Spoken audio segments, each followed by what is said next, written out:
At the bank, my daughter-in-law forced a pen into my hand and gave me an ultimatum. Either you sign this, or you'll end up living with the street dogs. My son squeezed my shoulder. Then I slipped a note to the account manager. At that moment, the greedy ones froze. I'm glad to have you here.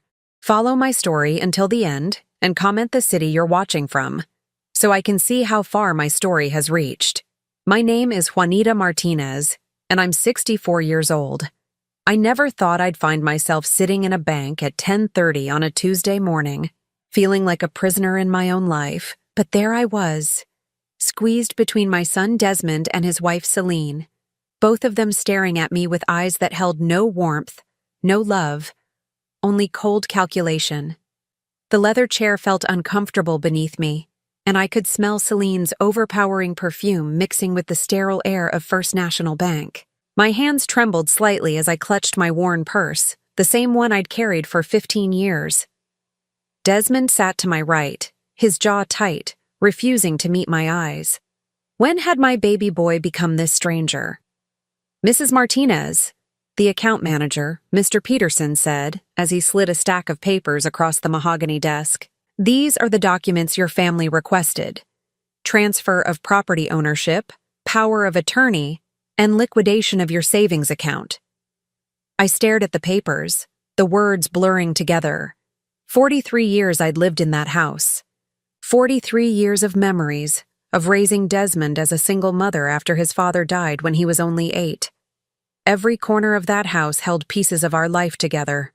Celine's manicured fingers drummed impatiently on the desk. She wore a designer dress that probably cost more than my monthly pension, her blonde hair pulled back in a perfect bun that made her look like she was ready for a board meeting. "Juanita," she said, her voice saccharine sweet, but with an edge that made my skin crawl. "We've been over this. You can't take care of yourself anymore. You forgot to turn off the stove last week." That was a lie, and we all knew it. I'd been cooking for over 50 years without burning down a single kitchen. But Celine had a way of twisting every small mistake, every moment of forgetfulness that comes with age, into evidence that I was incompetent. "Mom," Desmond finally spoke, his voice strained, "this is for your own good." Celine found a nice assisted living facility. They have activities, other people your age. I looked at my son, really looked at him. When had he become so thin, so tired-looking? The circles under his eyes were darker than usual, and his hands shook slightly as he reached for his coffee cup. Celine had him on such a tight leash that he barely resembled the confident young man who used to call me every Sunday just to hear how my week went. "And if I refuse?" I asked quietly. Celine's mask slipped for just a moment, revealing something cold and calculating underneath.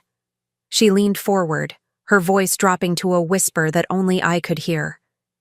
"Then you can figure out how to live on the streets with the stray dogs, old woman. Because you won't be living in that house anymore either way." My heart stopped. The cruelty in her voice, the complete lack of humanity, hit me like a physical blow. I glanced at Desmond, hoping he would defend me, say something, anything. But he just stared at his hands, his shoulders slumped in defeat. "Celine," I whispered, "that house is all I have left of my husband. It's where I raised Desmond. Surely we can work something out." She laughed, a sound like breaking glass. "Work something out? Juanita, you're living in the past. That house is worth $350,000. Do you know what Desmond and I could do with that money? We have plans, dreams. You're just holding us back." I felt something crack inside my chest. Not break exactly, but crack. Like the first fissure in a dam that's been holding back a flood for too long. I thought about all the times I'd babysat their children while they went on expensive vacations. All the money I'd quietly slipped Desmond when they were struggling to pay their bills. All the holidays I'd spent alone because they were too busy with Celine's family. Mr. Peterson cleared his throat uncomfortably. "Mrs. Martinez, I need to inform you that once you sign these documents, the transactions will be immediate and irreversible. Are you sure you want to proceed?" I looked at the pen in my trembling hand, such a small thing to hold such power over my entire life. Then I glanced around the bank, noting the security cameras, the other customers going about their business, oblivious to the little drama playing out at our table. That's when I saw him, a young man in a security uniform watching our table with concern. He'd probably seen this scene before, elderly people being pressured by family members. His nameplate read David, and when our eyes met, I saw genuine worry there. "I need a moment," I said, setting the pen down. Celine's eyes flashed with irritation. "We don't have all day, Juanita.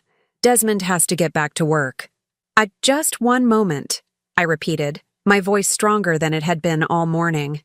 I reached into my purse, past my reading glasses and tissues, to the small notebook I always carried. With shaking hands, I tore out a piece of paper and began to write. My handwriting was still steady, thank God. 40 years of keeping meticulous household records had kept my penmanship neat and clear. "Help me," I wrote. "I'm being forced to sign these papers. Not safe. Please call Detective Maria Santos, Precinct 12. Tell her Juanita Martinez needs help. I have information about financial elder abuse." I folded the paper carefully, then stood up slowly, using my cane for support. "I need to use the restroom," I announced. Celine's eyes narrowed. "I'll come with you." "I'm 64, not 6, I said with more backbone than I'd shown in months. "I think I can manage." As I walked past the security guard station, I stumbled slightly, dropping my purse. David immediately rushed to help me, and as he handed me my belongings, I pressed the folded paper into his palm. "Thank you, dear," I said loudly enough for Celine to hear. Young people are so helpful these days. When I returned to the table, Celine was tapping her foot impatiently. "Are you ready now? We have appointments this afternoon." I sat down slowly, my heart hammering in my chest. Through the glass windows of the bank, I could see David on his phone, speaking quietly but urgently. Good. The wheels were in motion. "I'm ready," I said, picking up the pen again. But I wasn't ready to sign their papers. I was ready for something else entirely. Something they would never see coming. Because Celine had made one crucial mistake in all her planning and scheming. She had underestimated me.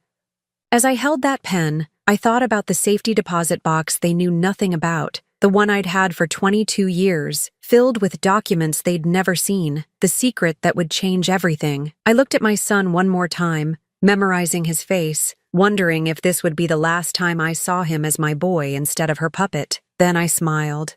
"Actually," I said, setting the pen down again, "I think there's something you both need to know first." The silence that followed my words was deafening. Celine's perfectly manicured fingers stopped drumming on the desk, and Desmond finally looked up from his hands, confusion flickering across his tired features.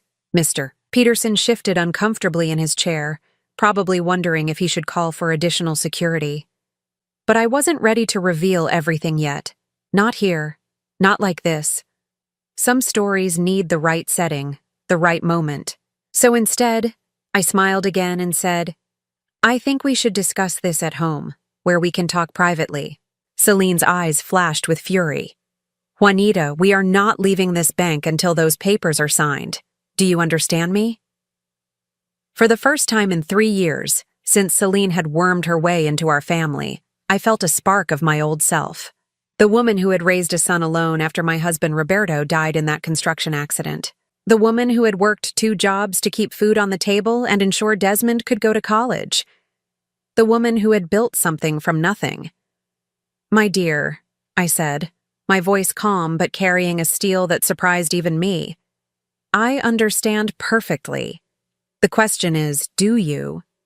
26 years ago, when Roberto died, I thought my world had ended. Desmond was only 8 years old, clutching my skirt as we stood beside his father's grave, both of us crying so hard we could barely breathe. I remember thinking I had nothing left to give, no strength left to carry on. But I was wrong. I had everything to give, and I found strength I never knew existed. I worked at Morrison's Diner during the day, serving coffee and pie to truckers and businessmen who barely looked at me. At night, I cleaned offices downtown, mopping floors and emptying trash cans while Desmond slept.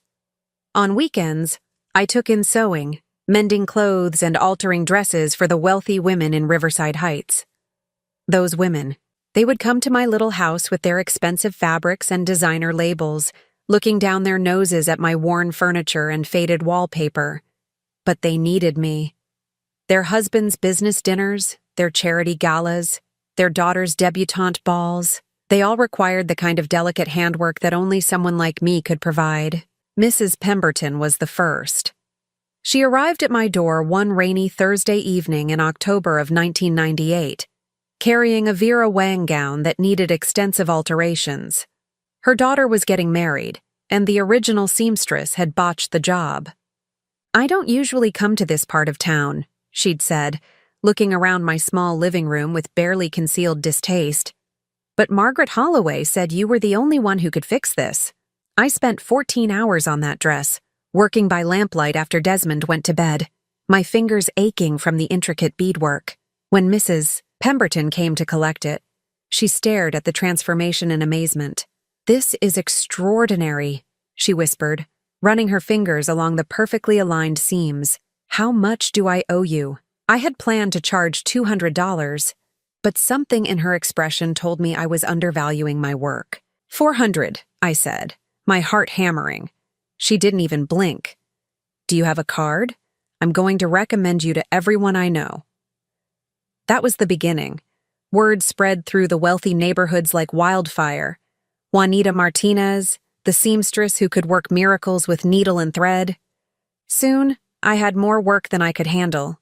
Evening gowns for society parties, wedding dresses for prominent families, custom suits for business tycoons. But I was careful, always careful. I never flaunted my growing success, never moved from my modest house, never changed my simple lifestyle.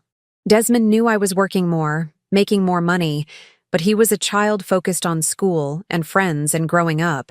He didn't ask questions about the expensive fabrics I brought home or the late nights I spent hunched over my sewing machine. By the time he graduated high school, I had saved enough to pay for his college education outright. No student loans, no financial stress.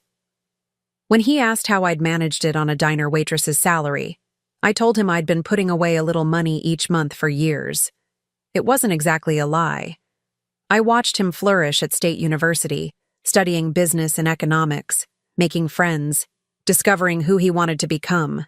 Those were good years. He would call me every Sunday, full of stories about his classes and professors. He brought friends home for holidays, and our little house was full of laughter again. Then he met Celine. She was beautiful, I'll give her that. Tall and blonde with the kind of polished sophistication that comes from money and privilege. She had graduated from a private college with a degree in marketing and worked for her father's advertising firm. When Desmond first brought her home, I wanted to like her. I really did. But there were signs. Small things at first. The way she looked around our house with that same expression Mrs. Pemberton had worn years earlier. The way she steered conversations away from my work, as if being a seamstress was somehow embarrassing. The way she gradually convinced Desmond that Sunday phone calls were childish and that he needed to focus on building his career. "Your mother is very traditional," I overheard her tell him one evening when they thought I was in the kitchen. "But you're going places, Des. You can't let family obligations hold you back." Family obligations. That's what I had become to my own son. The wedding was small and elegant, held at Celine's parents' country club. I wore a dress I had made myself, navy blue with simple pearl buttons. Appropriate, but not attention-grabbing. I watched my boy dance with his new wife and told myself that this was what happiness looked like. For the first year, things seemed normal. They visited occasionally, called on holidays. Celine was polite but distant, and I convinced myself that was just her personality. Some people take time to warm up, but then the requests started. "Mom, we're looking at houses, and we found this perfect place, but we need help with the down payment. Mom, Celine's car broke down, and the repair bill is more than we expected. Mom, I know you don't spend much on yourself. Could you help us out just this once?" Each time I said yes. Each time, I transferred money from my carefully hidden savings account to help my son and his wife. Not too much at once, never enough to raise questions about where it was coming from. Just a grandmother helping her family, the way grandmothers do. Except there were no grandchildren. "We're not ready yet," Celine would say whenever I brought it up. "Maybe in a few years when we're more established." The years passed. Desmond's visits became less frequent, his phone calls shorter. When I saw him, he looked tired, stressed, older than his years. He'd lost weight, and there was something defeated in his posture that broke my heart. Meanwhile, my sewing business continued to grow. The wealthy ladies of Riverside Heights couldn't get enough of my work. I was booked months in advance, working on gowns that cost more than most people made in a year. My bank account, the one Desmond and Celine knew nothing about, steadily grew. But I was lonely. So terribly lonely. The house that had once been filled with my son's laughter now echoed with silence. I ate dinner alone, watched television alone, celebrated holidays alone because Desmond and Celine were always too busy with her family. Then came the phone call that changed everything. "Mom?" Desmond's voice was strained, urgent. "I need to ask you something, and I need you to be honest with me. How much money do you have saved?" I almost choked on my tea. "Desmond, why would you ask that? Celine thinks. She thinks you're sitting on a lot more money than you let on. She says no waitress could afford to help us as much as you have over the years." My blood ran cold. Celine suspected. Somehow, she had started putting the pieces together. "Honey, I've just been careful with money. You know how I am about saving." "I know, but Mom." He paused, and I could hear her voice in the background, sharp and insistent. "Celine thinks you should move in with us. You're getting older, and this house is too big for one person. We could sell it and use the money to buy something bigger, somewhere we could all live together. Together. Like one big happy family. Except I knew what it really meant. They wanted my house, my savings, my independence. They wanted everything I had worked so hard to build. "I'll think about it," I said, but I was already planning. That night, I went to my bedroom closet and moved aside the old winter coats I never wore anymore. Behind them, built into the wall and hidden by a false panel Roberto had installed years ago, was my safe. Inside were documents that would change everything. Bank statements showing the true extent of my wealth, contracts with my exclusive clients, evidence of a life Celine had no idea existed. For 3 years, I had let them chip away at my dignity, my independence, my relationship with my son. I had played the role of the helpless old woman because it was easier than fighting. Because I loved Desmond too much to force him to choose.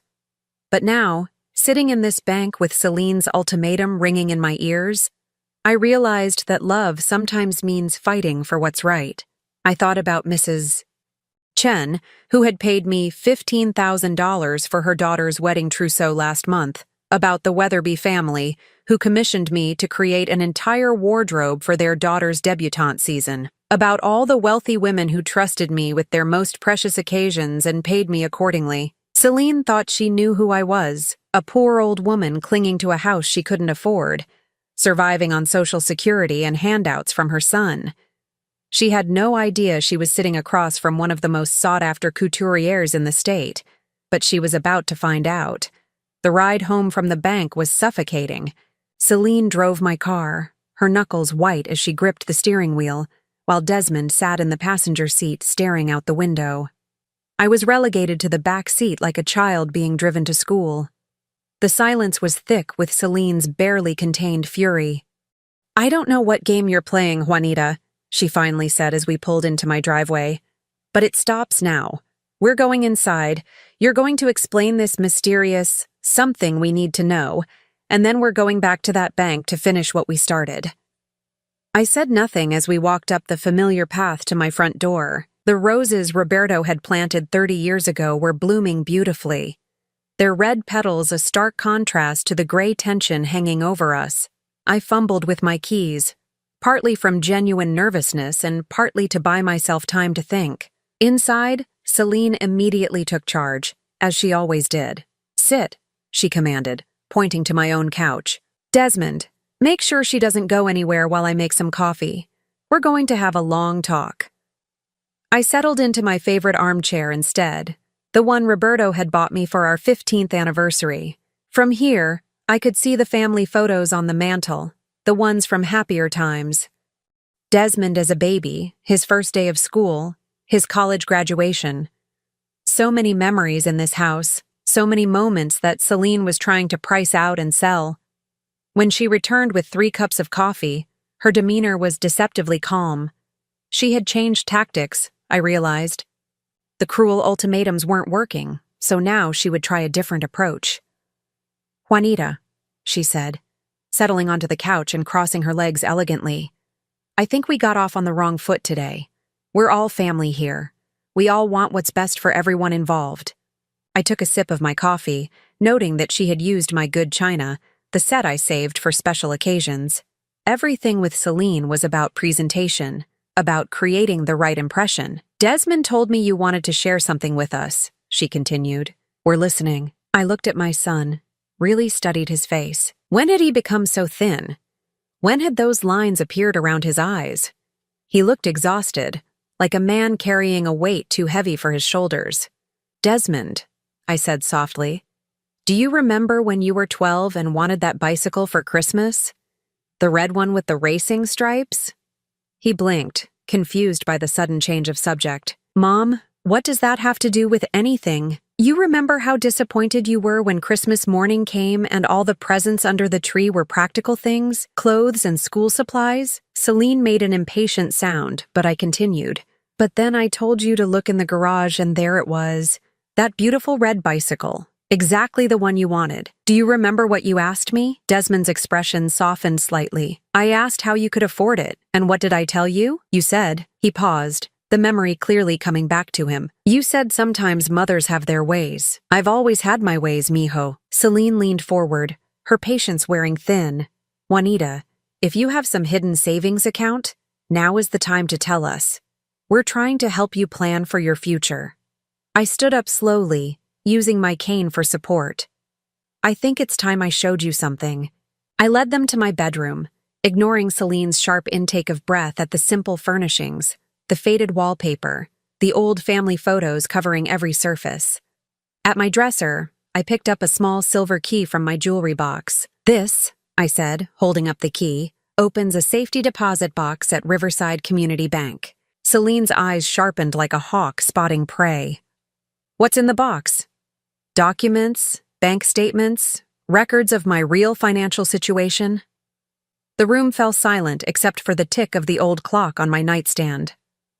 Desmond looked confused, but Celine's expression was calculating, already trying to figure out how much money we might be talking about. "How much?" she asked bluntly. I walked to my closet and moved aside the winter coats, revealing the hidden panel Roberto had built so many years ago. With the small key from my dresser, I opened the safe and withdrew a manila folder. "Sit down," I said, returning to the living room. I opened the folder carefully, spreading the documents across my coffee table like I was laying out a hand of cards. Bank statements from Riverside Community Bank, going back 22 years. Account balances, transaction records, investment portfolios. Celine's eyes widened as she scanned the numbers. I watched her face change from confusion to shock to something approaching greed. $847,000, she whispered, her voice barely audible. Desmond nearly dropped his coffee cup. "Mom, how is this possible?" I settled back into my chair, feeling strangely calm. The secret I had carried for over 2 decades was finally out in the open. "I've been working," I said simply. "Working where?" Celine demanded. "You work at that diner, and they barely pay minimum wage." "I work at the diner, yes, but I also work as a seamstress, a very successful seamstress." I pulled out another set of documents, these showing payments from my clients. Mrs. Pemberton, $8,000 for her daughter's trousseau. The Weatherby family, $12,000 for a complete debutante wardrobe. Mrs. Chen, $15,000 for her daughter's wedding gown and attendant dresses. "You see," I continued, "the wealthy women in this city, they need someone they can trust, someone discreet, someone who can create one-of-a-kind pieces that cost more than most people make in months." Celine was frantically shuffling through the papers, her fingers trembling. "These payments, some of them are for $20,000, $30,000. For sewing?" "For couture," I corrected. "There's a difference." Desmond was staring at me like he'd never seen me before. "Mom, why didn't you ever tell me?" Before I could answer, Celine slammed her hand down on the coffee table, making the cups rattle. Because she's been lying to us all this time, letting us think she was poor, letting us help her with money she didn't even need. I never asked for your help, I said quietly, but you took it. You took thousands of dollars from us over the years. I took money from my son when he offered it because I didn't want him to feel bad about not being able to provide for his mother. I was protecting his pride. Celine stood up abruptly, pacing to the window and back. I could practically see the wheels turning in her head, recalculating everything she thought she knew about me. Well, she said finally, turning to face me with that same cold smile she'd worn at the bank. This changes everything, doesn't it? We were trying to help a poor old woman, but it turns out you're practically wealthy. She sat back down, her posture different now, more aggressive, more predatory. Here's what we're going to do, she continued. You're still moving in with us. This house is still too big for one person and you're still getting older. But now we know you can afford to contribute properly to the household expenses. I felt something cold settle in my stomach. Contribute how? Well, $800,000 is a nice nest egg, but it won't last forever.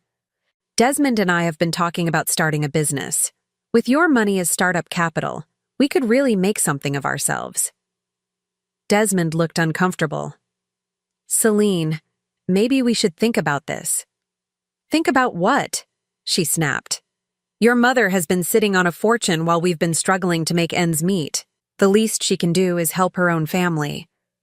I have helped my family, I said. For 26 years, I've helped my family. Celine's mask was slipping again, revealing the calculating woman underneath. Not enough. Not nearly enough. Do you know what Desmond could have accomplished with that kind of money? The opportunities we've missed because we didn't know it existed? She leaned forward, her voice dropping to that same threatening whisper she'd used at the bank. You're going to transfer half that money to Desmond tomorrow. Consider it an early inheritance. And then you're going to sell this house and move in with us, where we can keep an eye on your finances. And if I refuse? Celine's smile was sharp as a knife. Then we'll contest your mental competency. An old woman hoarding money, living alone in a big house, clearly not making rational decisions about her future. I'm sure we could find a doctor who would agree that you need a guardian to manage your affairs. The room spun slightly as the full weight of her threat hit me. She wasn't just after my house anymore. She wanted everything. My independence, my money, my dignity. She wanted to turn me into a puppet, just like she'd done with Desmond. But there was something Celine didn't know, something I hadn't told them yet. The $800,000 she was so excited about, that wasn't even half of what I actually had. I need some time to think about this, I said carefully. You have until tomorrow morning, Celine said, standing and gathering up the bank statements. We'll be back at 9 o'clock sharp, and we're going straight to the bank. No more games, no more delays. After they left, I sat in my empty house listening to the silence. But for the first time in years, it wasn't a lonely silence. It was the quiet before the storm. I had work to do. That evening, I didn't sleep. I sat in my kitchen with a cup of chamomile tea, staring at the phone and gathering my courage. At 10 minutes past 11, I finally dialed the number I had memorized but never used. Detective Santos, came the crisp voice on the other end. This is Juanita Martinez. I believe Officer David from First National Bank called you today. There was a pause, then a rustling of papers. Mrs. Martinez, yes. He said you were in distress at the bank, mentioned financial elder abuse. Are you safe right now? For now, but I need to file a formal report. Can you come to my house? I'll be there in 20 minutes. Detective Maria Santos was younger than I expected, maybe 40, with kind eyes and a no-nonsense demeanor that reminded me of myself at that age. She listened without interruption as I told her everything, starting with Celine's ultimatum at the bank and ending with today's threats about my mental competency. Do you have any recordings of these threats? She asked, taking notes. No, but I can get them. She looked up sharply. Mrs. Martinez, I need to be very clear about something. If you're planning to record conversations with your family members, you need to understand the legal implications. In this state, you can record conversations you're part of without the other party's consent, But anything you record could potentially be used in court. I understand. Are you prepared for that possibility? Because once you start down this path, there's no going back. Your relationship with your son and daughter-in-law will never be the same. I thought about Desmond's tired face, his defeated posture, the way he wouldn't meet my eyes. Detective, my relationship with my son is already gone. Celine destroyed it piece by piece over 3 years. At least this way, maybe I can help him see what she really is. She nodded slowly. What do you need from me? Time. And maybe some advice on how to protect my assets.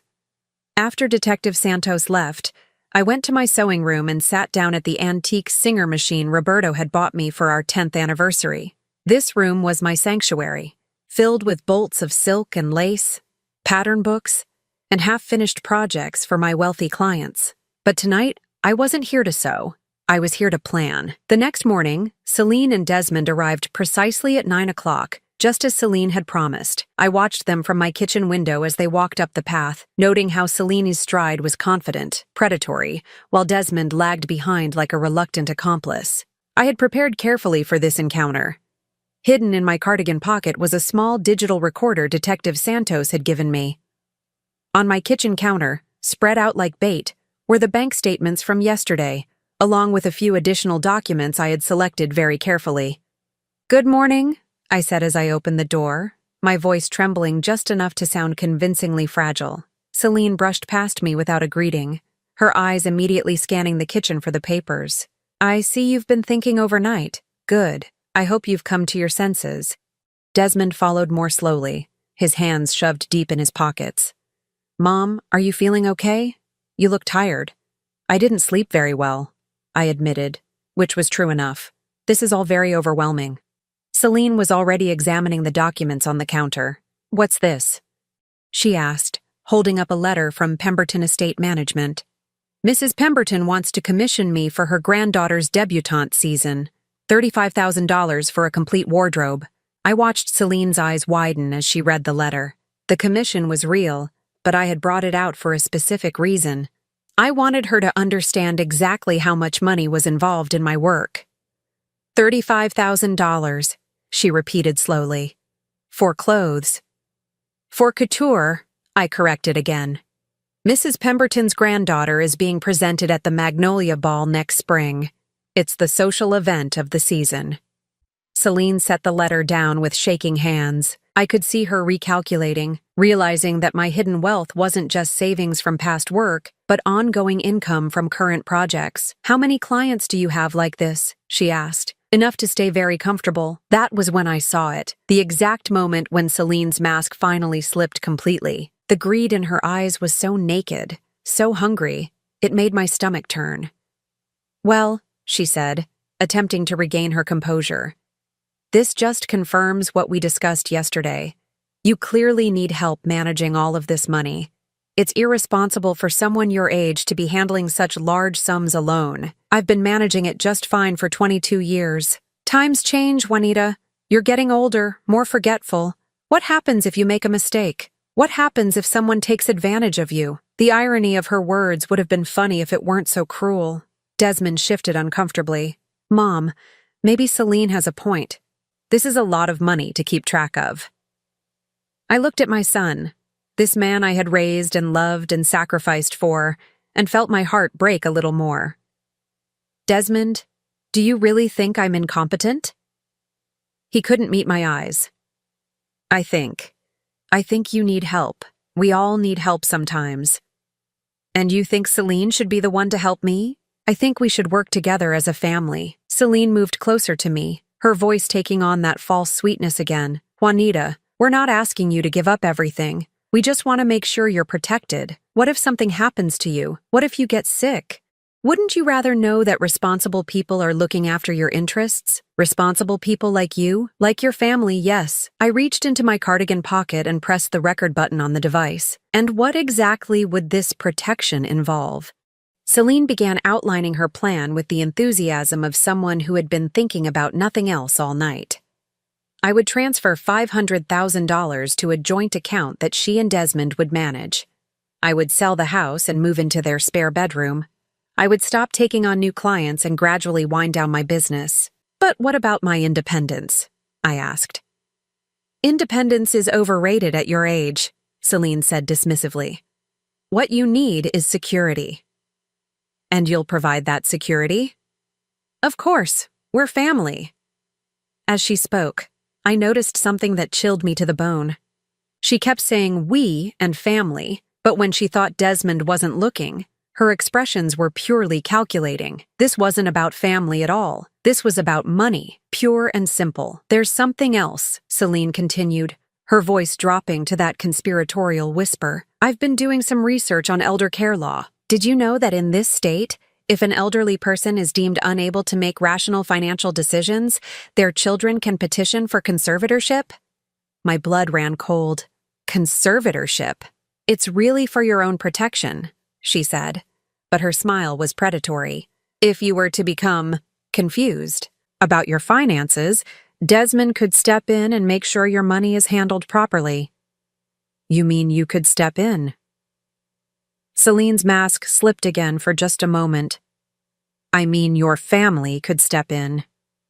I looked at Desmond, hoping against hope that he would speak up, would defend me, would show some sign of the boy I had raised. But he just stood there, staring at the floor, completely under her spell. What if I refuse? I asked quietly. Celine's voice turned cold. Then we'll have to consider other options. Maybe you're already more confused than we realized. Maybe you're not competent to make these decisions anymore. The threat was crystal clear. Agree to her terms, or she would have me declared mentally incompetent and take control of everything anyway. But there was still something she didn't know. Something that would change everything when I finally revealed it. I need to use the bathroom, I said, standing slowly and reaching for my cane. Of course, Celine said magnanimously. Take your time. We're not going anywhere. In the bathroom, I pulled out my phone and sent a text to Detective Santos. It's happening now. Recording everything. Send backup. Her response came immediately. Stay calm. Help is coming. When I returned to the kitchen, Celine had the bank statement spread out again and was making notes on a legal pad she'd produced from her purse. I've been thinking, she said without looking up, and I've decided we should move faster than originally planned. Today we'll transfer the money and put the house on the market. Tomorrow we can start looking at care facilities. Care facilities? Just to see what's available for the future. But I could see in her eyes that she meant immediately. She wanted me warehoused somewhere she could control me completely. Celine, I said carefully, there's something else I need to tell you. She looked up from her notes, impatience flickering across her features. What now? The $800,000 you saw yesterday? That's not all of it. The pen slipped from her fingers, clattering onto the table. What do you mean? I mean, I have other accounts, other investments. The $800,000 is just what I keep readily accessible. Desmond finally looked up from the floor. Mom, how much money do you actually have? I smiled, and for the first time in days, it was genuine. Enough to make sure I never have to depend on anyone ever again. Celine's face went white, then red, then a mottled combination of both. You lying, manipulative old witch, she hissed, her careful facade finally crumbling completely. How dare you sit there playing games with us? I'm not playing games, Celine. I'm protecting myself. She stood up abruptly, her chair scraping against the floor. Fine.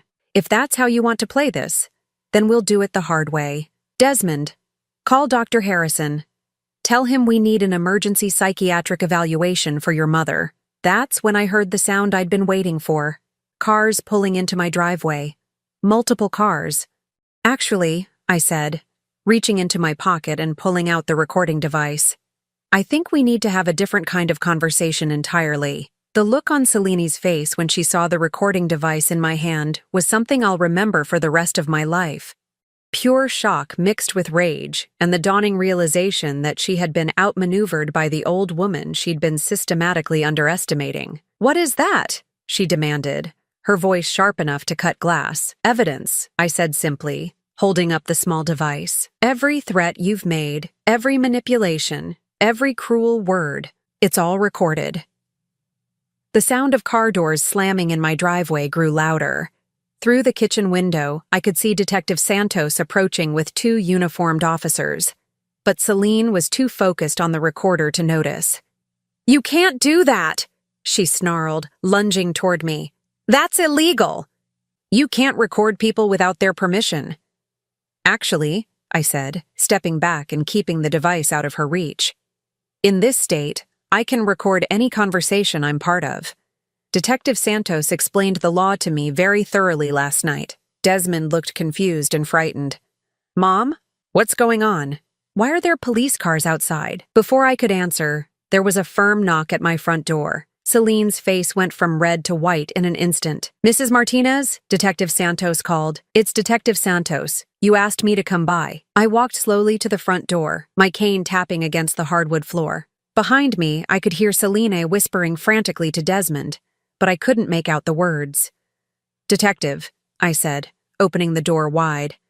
Perfect timing. Detective Santos stepped inside, followed by Officers Rodriguez and Chen. Her sharp eyes immediately took in the scene. The scattered bank statements on the kitchen table, Celine's flushed face, Desmond's obvious confusion. "Mrs. Martinez, are you all right?" she asked. "I am now," I replied. "I have that recording we discussed."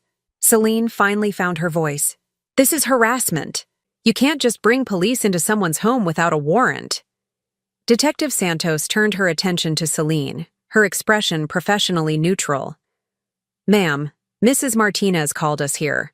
She's reporting financial elder abuse and threats of forced conservatorship. Are you Celine Martinez?" "It's Celine Rodriguez Martinez," Celine corrected automatically, then seemed to realize she'd just confirmed her identity. "And you're Mrs. Martinez's daughter-in-law?" "Yes, but this is all a misunderstanding. We're just trying to help her manage her finances. She's getting older, and we're concerned about her ability to make sound decisions." I held up the recording device. "Detective, would you like to hear exactly how concerned she is?" For the next 10 minutes, we all stood in my kitchen listening to Celine's voice coming from the small speaker, her threats about mental competency evaluations, her demands for access to my money, her casual cruelty about making me live with the stray dogs if I didn't comply. Desmond's face grew paler with each passing minute. When we reached the part where Celine called me a lying, manipulative old witch, he actually flinched. "That's enough," Detective Santos said, switching off the device. She turned to Celine, her expression no longer neutral. "Ma'am, what I just heard constitutes financial elder abuse under state law. You're under arrest." "Under arrest?" Celine's voice rose to a shriek. "For what? For trying to help my husband's mother?" "For attempted financial exploitation of an elderly person, making threats to force conservatorship for financial gain, and psychological abuse of a vulnerable adult." As Officer Rodriguez began reading Celine her rights, she turned desperately to Desmond. "Do something! Don't just stand there! She's your mother!" But Desmond was staring at me with an expression I hadn't seen since he was a child caught in a lie.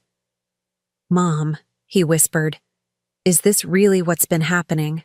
Has Celine been threatening me? Trying to steal my money? Treating me like a burden to be disposed of?"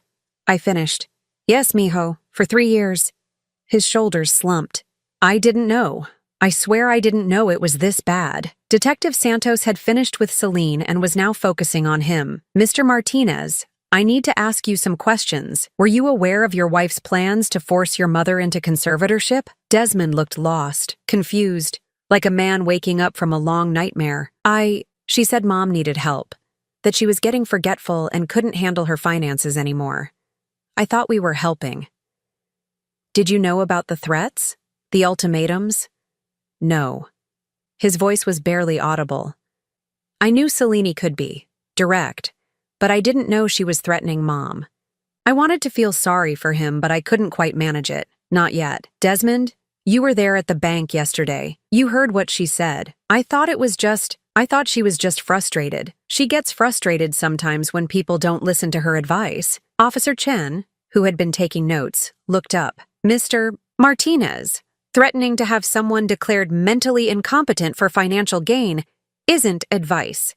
It's a crime." As they led Celine toward the door, she turned back to me with pure hatred in her eyes. This isn't over, you vindictive old woman. I'll fight this. I'll make sure everyone knows what kind of person you really are. Actually, I said calmly, I think it's time everyone knew exactly what kind of person we both really are. I walked to my kitchen counter and picked up a manila folder I had placed there earlier that morning. Detective Santos, I think you'll find these documents very interesting. I opened the folder and spread out its contents on the table. Bank statements, investment records, property deeds. But not just mine. What is this? Detective Santos asked, leaning over the papers. Evidence that Mrs. Celine Rodriguez Martinez has been doing this before, to other elderly family members. Celine stopped struggling against Officer Rodriguez's grip. That's impossible. You don't have access to my financial records. I smiled. No, but I have access to something better. I have access to the same social circles as your victims. The room fell silent as I explained what I had discovered during my sleepless night of research. Mrs. Catherine Pemberton, my longtime client, had mentioned in passing months ago that her elderly aunt had been manipulated by a young woman who married into the family. The aunt had lost her house and life savings before other relatives intervened. I called Mrs. Pemberton last night, I continued. She put me in touch with the aunt's attorney, and the attorney put me in touch with 2 other families who had similar experiences, all involving a young blonde woman named Celine Rodriguez who targeted elderly family members with assets. Detective Santos was studying the documents with increasing interest. These show a pattern of financial exploitation going back 7 years. 7 years and 4 different victims, I confirmed, all elderly, all manipulated into signing over their assets to relatives who were either married to or romantically involved with Celine Rodriguez. Desmond looked like he was going to be sick. Mom, are you saying that Celine, that she married me just to get to your money? I looked at my son, this man I had loved and protected and sacrificed for, and felt my heart break for him. I'm saying she saw an opportunity and took it. You were never the target, mijo. I was. But we've been married for 3 years. If she was just after money, why wait so long? Because she had to make sure there was money to go after first. She spent 3 years learning about my finances, figuring out exactly how much I was worth. And she spent 3 years isolating you from me, making sure you would side with her when the time came. Officer Chen had been reading through the case files from the other families. Mrs. Martinez, these other cases. The pattern is identical. Marriage or romantic relationship, gradual isolation of the elderly target, escalating financial demands, and finally threats of conservatorship if the victim doesn't comply. How did the other cases end? Detective Santos asked.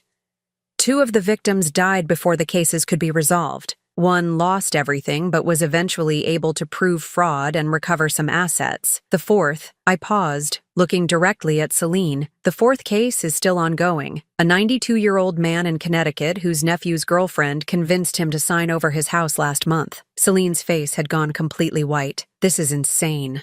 You're making all of this up. Actually, Detective Santos said, pulling out her phone, I'm going to need to make some calls.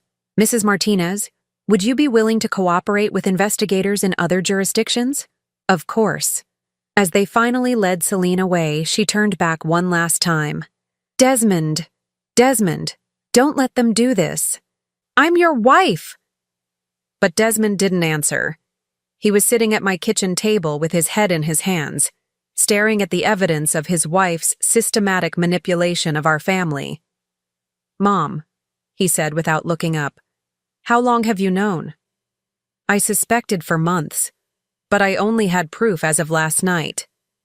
Why didn't you tell me? I sat down across from him, the same table where I had fed him breakfast before school for 10 years, where we had done homework together, where we had planned his future, because I hoped I was wrong, because I didn't want to destroy your marriage if there was any chance I was mistaken, and because, I paused, choosing my words carefully, because I was afraid you wouldn't believe me. He finally looked up, and I saw tears in his eyes. I wouldn't have believed you. A week ago, if you had told me all this, I would have thought you were the one losing your mind. And now I realize I've been losing mine.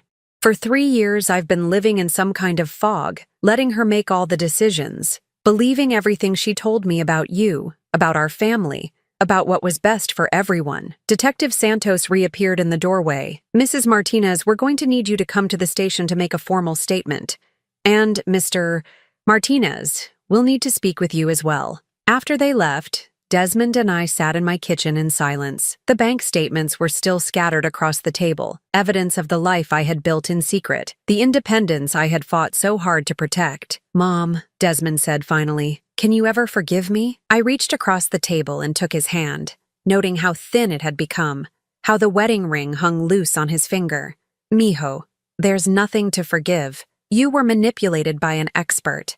She made you believe that caring for me meant controlling me. But I should have seen it. I should have known. She spent 3 years making sure you wouldn't see it. That's what she does. That's her skill. He squeezed my hand. What happens now? I looked around my kitchen, my home, the life I had nearly lost. Now we rebuild, both of us. But even as I said the words, I knew the hardest part was yet to come. Because Celine had been right about one thing. This wasn't over. People like her don't give up easily. And she still had cards to play that I hadn't seen yet. 6 months later, I was sitting in my sewing room putting the finishing touches on a wedding dress for Mrs. Chen's younger daughter when the phone rang. The caller ID showed a number I didn't recognize, but the area code was local. Mrs. Martinez? The voice was young, female, nervous. This is Sarah Thompson. I got your number from Detective Santos, she said. She said you might be able to help me. I set down my needle and thread. What kind of help do you need, dear?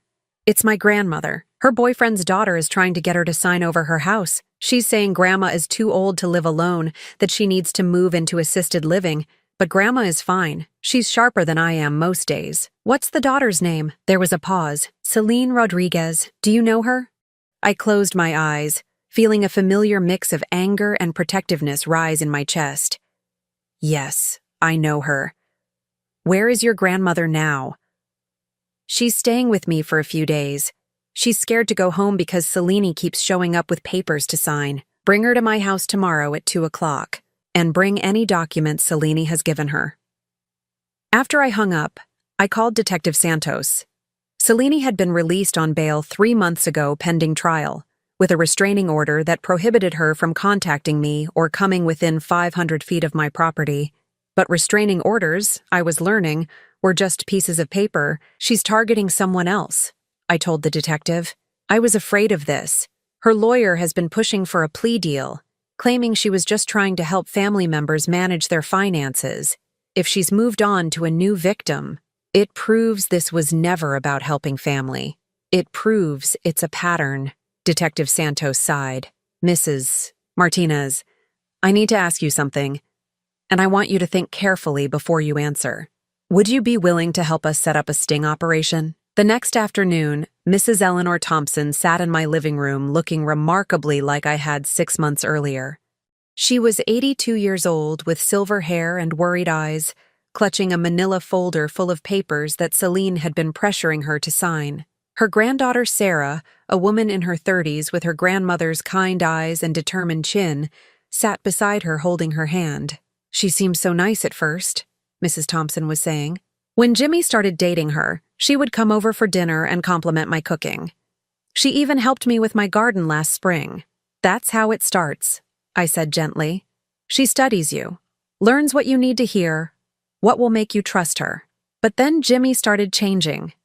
He stopped calling as often, stopped visiting unless she was with him, and she started making comments about how big the house was for just one person, how expensive it must be to maintain. I nodded, remembering similar conversations with Desmond. What did she want you to sign? Sarah spread the papers out on my coffee table. A power of attorney giving Jimmy control over Grandma's finances. Transfer of the house deed to a trust that she would manage. And this. She held up a document with a letterhead from a local psychiatrist. An appointment for a cognitive evaluation. The same playbook, I murmured. Eleanor, has she ever threatened you directly? The older woman's hands trembled slightly. She said if I didn't cooperate, if I kept being difficult, I might end up in a state facility instead of the nice private assisted living place she picked out. She said Jimmy was tired of worrying about me and just wanted what was best. Did Jimmy say that? Not in those words. But he's been so distant lately, so impatient with me. Maybe she's right. Maybe I am becoming a burden. I reached over and took her hand. Eleanor, you are not a burden. You are a target. There's a difference. Over the next hour, I told her my story. About Celine's 3-year campaign against me, about the threats and manipulation, about how she had nearly succeeded in taking everything I had worked for. But how did you fight back? Sarah asked. I documented everything. I gathered evidence. And I reached out for help. I explained Detective Santos's plan. They wanted to catch Celine in the act of threatening an elderly victim, but they needed cooperation from someone she was actively targeting. Eleanor would wear a recording device during her next meeting with Celine and Jimmy. The police would be nearby, ready to intervene if the situation escalated. What if something goes wrong? Eleanor asked. Then you signal us and we end it immediately. But Eleanor, if we don't stop her now, she'll just move on to the next victim, and the next. Mrs. Thompson was quiet for a long moment, staring at the papers scattered across my table. Finally, she looked up with a determination that reminded me of myself 6 months ago. What do I need to do? 2 days later, I sat in an unmarked police van parked 3 blocks from Eleanor Thompson's house, listening through headphones as Celine's voice came through crystal clear on the recording equipment. Eleanor, you're being very stubborn about this, Celine was saying, her tone still sweet but with that familiar edge of impatience. Jimmy and I are trying to help you. I don't understand why I need to sign all these papers right now, Eleanor replied, her voice shaky but determined. Because you're not getting any younger, and we need to make sure your affairs are in order. What happens if you fall and break a hip? What happens if you have a stroke? Who's going to take care of everything? I have Sarah. I have other family. Selena's laugh was cold. Sarah has her own life, her own problems. She can't drop everything to take care of an old woman who's too stubborn to accept help. Through the surveillance equipment, I could see into Eleanor's living room. Celine was leaning forward aggressively, while Jimmy, Eleanor's grandson, sat off to the side looking uncomfortable, but not intervening. The dynamic was heartbreakingly familiar. If you don't sign these papers, Celine continued, Jimmy and I won't be able to help you anymore. You'll be on your own. Do you understand what that means for someone your age? Are you threatening me? Eleanor asked, her voice stronger now. I'm explaining reality to you. You can either cooperate with people who care about you, or you can be difficult and face the consequences. Detective Santos, sitting beside me in the van, spoke into her radio. That's enough. Move in. Within minutes, police officers were at Eleanor's door. Through the surveillance feed, I watched Celine's face transform from confident manipulation to shocked disbelief as Detective Santos placed her under arrest for violating her restraining order and attempting to financially exploit another elderly victim. Jimmy looked confused and frightened as officers explained that his girlfriend was part of an ongoing investigation into elder abuse, but she was just trying to help, he kept saying. She said Grandma needed assistance managing her money. Son, Detective Santos said gently, your girlfriend has been doing this for years. Your grandmother is her 5th known victim. 3 weeks later, Celine pled guilty to multiple counts of financial elder abuse across 4 states. The plea deal included restitution to her victims and a 10-year prison sentence. Her lawyer had advised her that going to trial would likely result in a much longer sentence, given the evidence against her. I didn't attend the sentencing hearing. I had said everything I needed to say in my victim impact statement, which the prosecutor read aloud in court. Instead, I spent that day in my sewing room, working on a christening gown for Mrs. Pemberton's new great-granddaughter. Desmond came to see me that evening, as he had been doing twice a week since Celine's arrest. The divorce had been finalized a month ago, and he was slowly rebuilding his life. He had lost weight, but the good kind this time. The kind that comes from eating regular meals and sleeping through the night again. How are you feeling? He asked, settling into the chair beside my sewing table. Free, I said simply. For the first time in 3 years, completely free. He was quiet for a moment, watching me work.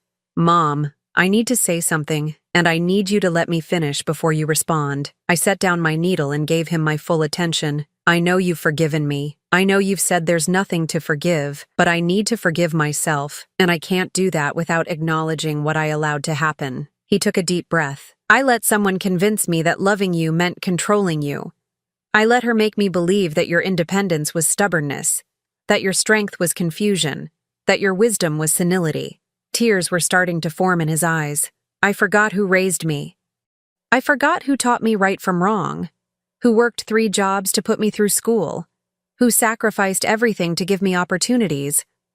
I forgot that you're the strongest person I know. Miho, please, let me finish. I want to ask you something, and I want you to feel completely free to say no. He reached into his jacket pocket and pulled out a small box. I want to give you something that belongs to you. He opened the box to reveal my mother's wedding ring, the one I had given him when he got engaged to Celine. This should never have left your finger, he said. Celine wanted to reset the diamond, use it in her engagement ring. I should have said no then. I should have realized that someone who wanted to erase your history wasn't worthy of joining our family. I took the ring from the box, feeling its familiar weight. My mother had worn it for 47 years. I had worn it for 31 years after Roberto died, until the day I gave it to Desmond as a symbol of new beginnings. Do you want me to wear it again? I asked. I want you to do whatever makes you happy. If you want to wear it, wear it. If you want to save it for someone else someday, save it. If you want to sell it and use the money for a cruise around the world, do that. It's yours, Mom. Everything should be yours to decide. I slipped the ring onto my finger where it belonged. Thank you. There's something else, he said. I've been thinking about what you said, about rebuilding our relationship. I want to learn about your business. Your real business, not the version I created in my head where you needed rescuing. I smiled. It's not glamorous work, you know. Long hours, demanding clients, deadlines that can't be moved. Sounds like something I learned from watching my mother. That weekend, Desmond helped me reorganize my sewing room, setting up a proper office area where I could manage my client appointments and business correspondence. We hung new lighting and installed better storage for my expanding collection of fabrics and patterns. Mrs. Pemberton called today, I told him as we worked. She wants to commission a suit for her husband's inauguration as chairman of the hospital board. $8,000. For one suit? For one perfect suit, made exactly to his measurements, in fabric that costs $400 a yard. I held up a swatch of charcoal gray wool that felt like silk. When you're paying this much, perfection is the minimum expectation. He examined the fabric, running it between his fingers. And you've been doing this for 22 years? 22 years and 2 months. No wonder you could afford to help me through college. That was just the beginning.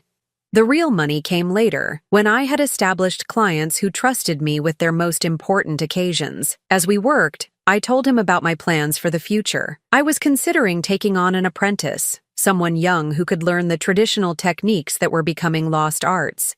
I was also thinking about teaching a few select classes, sharing my knowledge with others who wanted to learn couture sewing. What about retirement? He asked. Retirement from what? This isn't just my job, Miho. It's my art, my passion, my purpose. I'll do this as long as my eyes can see the stitches and my hands can hold a needle. 6 months after Celine's sentencing, I received a letter that surprised me. It was from Eleanor Thompson's granddaughter, Sarah, inviting me to Eleanor's 83rd birthday party. Grandma insists that you're the reason she's still living in her own house, Sarah wrote. She says you taught her that being older doesn't mean being powerless. I attended the party, held in Eleanor's beautiful garden that she still maintained herself. She introduced me to her friends as the woman who saved my life, which embarrassed me, but also filled me with a deep sense of satisfaction. You know, Eleanor said as we sat together watching her great-grandchildren play in the yard. I've been thinking about what you said, about how Celine studied us to learn our weaknesses. What about it? I think we should study back, learn to recognize the signs, teach other people what to watch for. She turned to me with bright, determined eyes. What would you think about starting a support group for people who've been through what we went through? The idea intrigued me. What would we call it? Eleanor smiled. How about the Survivors Club? 3 months later, our first meeting was held in the community room at the local library. 12 elderly people attended. each with their own story of financial manipulation, family betrayal, or attempted elder abuse. Some had escaped, like Eleanor and me.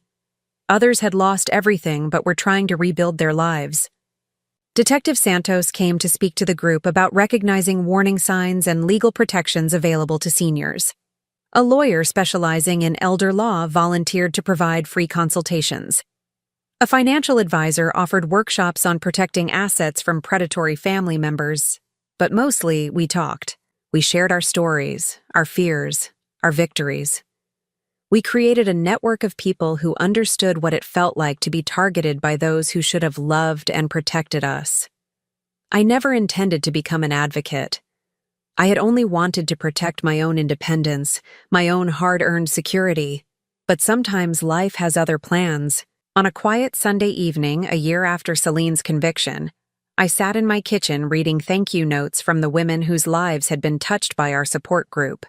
Mrs. Patterson, whose nephew had tried to steal her house, had successfully fought back with our help and legal advice. Ms.